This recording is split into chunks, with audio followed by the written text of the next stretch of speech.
Hi all. రీసెంట్గా మేము మా ఊరు నుంచి బెంగళూరు ట్రావెల్ చేసాము అండ్ లంచ్ కానీ అనంతపూర్లో స్టాప్ చేసామన్నమాట. అదేనండో ఈ సందీప్ కిషన్స్ ఈ వివాహ భోజనంబు హోటల్.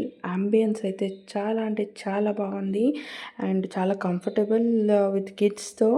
అండ్ ఇంకా ఫుడ్ వచ్చేసి అవుట్ ఆఫ్ 10 ఇవ్వచ్చు అనమాట. అంత అంటే అంత బాగుంది. అండ్ ఇక్కడ మేము ఫుడ్ ఆర్డర్ ఇచ్చాము. ఏంటంటే చాలా ఆకలిగా ఉందని మీల్స్ ఆర్డర్ ఇచ్చామన్నమాట. బాగా అంటే సరిపోతుంది నార్మల్గా అనుకుంటే ఫుల్ హెవీ అయిపోయింది. అండ్ ఇక్కడ చూడండి ఆర్డర్ ఇచ్చేసి మా చిన్నోడు బాగా అల్లరి చేస్తూ ఉంటే వెయిట్ చేస్తూ ఉన్నామన్నమాట. అండ్ వెయిట్ చేస్తూ ఉండగా మాకు వెల్కమ్ స్వీట్ అనేసి బాదుషా ఇచ్చారు. చాలా బాగుంది స్వీట్ అండ్ పాపడ్ ఉంది. అది తింటూ కూర్చున్నాం, వెయిట్ చేస్తున్నాం అనమాట. అంతలో ఫుడ్ వచ్చేసింది. ఫుడ్ చూడండి ఎన్ని వెరైటీస్ ఉన్నాయో. అన్నీ తినేసరికి ఫుల్ అయిపోయింది టమ్మీ. మీరు కూడా ట్రై చేయండి. మీరు ఎప్పుడైనా వెళ్తున్నప్పుడు అనంతపురం క్రాస్ అవుతే మీరు కూడా ట్రై చేయొచ్చు. చాలా అంటే చాలా బాగుంది.